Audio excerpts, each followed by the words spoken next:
हाँ तो बच्चों, आज अब इस वीडियो में हमें कक्षा 9वीं प्रश्न संग्रह 1.4 पढ़ना है, जिसमें देखिए सबसे पहले जो पहला प्रश्न है वो दिया है एन ए का मान 15, मतलब ए के घटकों की संख्या 15, ए संघ बी के घटकों की संख्या 29, ए प्रतिच्छेदन बी के घटकों की संख्या 7, तो हमें बी के घटकों की संख्या कितनी होगी ज्ञात करना है। पिछले वीडियो में हमने ये फार्मूला सीखा है कि एन ए संघ बी के घटकों की संख्या बराबर ए के घटकों की संख्या प्लस बी के घटकों की संख्या और माइनस ए प्रतिच्छेदन बी के घटकों की संख्या, सब मान रखेंगे। ए संघ बी के घटकों की संख्या 29 है, ए के घटकों की संख्या 15 है, एन बी नहीं दिया है, और ए प्रतिच्छेदन बी के घटकों की संख्या 7 है। तो यहाँ देखिए, अब इसको हल करेंगे। 29 बराबर 15 में से 7 घटाएंगे तो 8 प्लस बी के घटकों की संख्या, 8 इधर आएगा तो माइनस हो जाएगा क्योंकि इस तरफ प्लस है। तो 29 माइनस 8 बराबर एन बी, तो 29 में से 8 घटाएंगे 21 आएगा, इसलिए हमें बी के घटकों की संख्या कितनी आ गई, 21। अब इसी उदाहरण पे प्रश्न है, केवल वो वाक्य के रूप में लिखा है और फिर हमें समझ के उसको लिखना है। जैसे प्रश्न नंबर 2 दिया है, एक छात्रावास में 125 विद्यार्थी हैं, उनमें से 80 विद्यार्थी चाय पीते हैं, 60 विद्यार्थी कॉफ़ी पीते हैं और 20 विद्यार्थी चाय और कॉफ़ी दोनों प्रकार के पेय पीते हैं, तो एक भी पेय न पीने वाले विद्यार्थियों की संख्या ज्ञात कीजिए। यहाँ देखिए, सबसे पहले लिखा है छात्रावास में कुल 125 विद्यार्थी हैं, तो हम उसको विश्व समुच्चय मान लेते हैं। तो एन यू के घटकों की संख्या कितना होगी, 125। फिर लिखा है उनमें से 80 विद्यार्थी चाय पीते हैं, तो हम मान लेते हैं कि जो चाय पीने वाले विद्यार्थी हैं उनको हमने एन ए समुच्चय ए मान लिया, और वो कितने हैं, 80।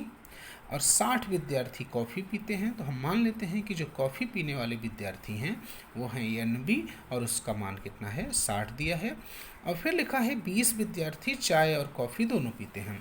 पीछे आपने संघ और प्रतिच्छेदन दोनों पढ़ा, जिसमें प्रतिच्छेदन में हमने क्या पढ़ा था कि ऐसे घटक जो दोनों में होते हैं उसी को प्रतिच्छेदन कहा जाता है। यहाँ पे लिखा है 20 विद्यार्थी चाय और कॉफ़ी दोनों प्रकार के पेय पीते हैं, मतलब 20 ऐसे हैं जो चाय में भी हैं और कॉफ़ी, मतलब सामान्य हैं। इसका मतलब है कि ये जो 20 दिया है ये प्रतिच्छेदन है। तो चाय और कॉफ़ी दोनों पीने वाले विद्यार्थी, उसको हम ए प्रतिच्छेदन बी मान लेते हैं। तो एन ए प्रतिच्छेदन बी कितना, 20 हो गया।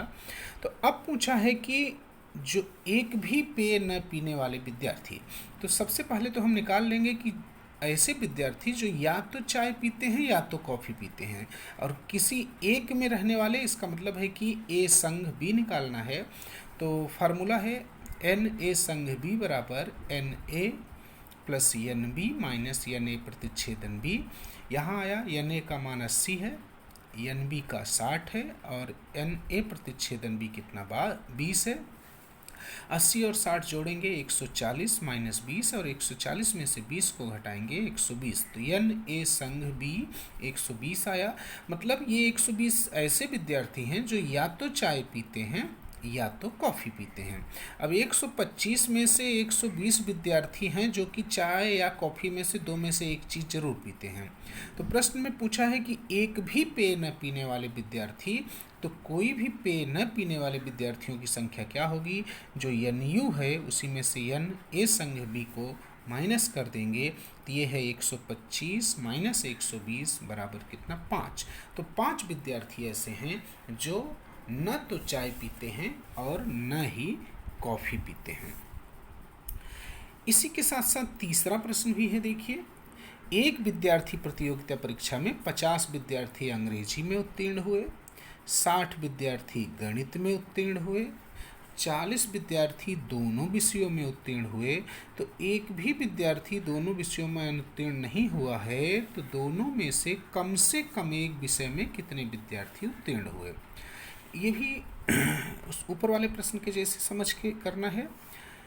50 विद्यार्थी अंग्रेजी में उत्तीर्ण हुए। तो हम मान लेते हैं कि माना अंग्रेजी में जो उत्तीर्ण विद्यार्थी हैं, NE मतलब इंग्लिश के कारण ई वह, बाकी आप नाम कुछ भी ले सकते हैं। NE जो है 50 हो गया। फिर लिखा है 60 विद्यार्थी गणित में उत्तीर्ण हुए। तो मान लिया कि जो गणित में उत्तीर्ण विद्यार्थी हैं NM मैथमेटिक्स, वो 60 हो गए। और 40 विद्यार्थी दोनों में मतलब कॉमन है, गणित और इंग्लिश दोनों में। कॉमन का मतलब क्या है? प्रतिच्छेदन। तो दोनों विषयों में उत्तीर्ण विद्यार्थी कितने हो गए? NE प्रतिच्छेदन नियम कितने? 40। तो प्रश्न पूछ रहा है कि दोनों में कम से कम एक में, कम से कम एक में मतलब या तो गणित में या तो इंग्लिश में। इसका मतलब है कि हमें NE संघ M ज्ञात करना है, क्योंकि संघ में क्या होता है कि या तो पहले में हो या तो दूसरे में हो। तो देखिए सूत्र है NE संघ M बराबर NE plus NM minus NE प्रतिच्छेदन M। NE इंग्लिश में पास 50 हैं, मैथमेटिक्स गणित में पास 60 हैं, और दोनों में कितने हैं? 40 हैं। अब ये 60 और 50 110 माइनस 40 और घटाएंगे तो 70। इसका मतलब हुआ कि कम से कम एक विषय में जो उत्तीर्ण विद्यार्थियों की संख्या है वो कितना है? 70 है। ये इसका हल होगा।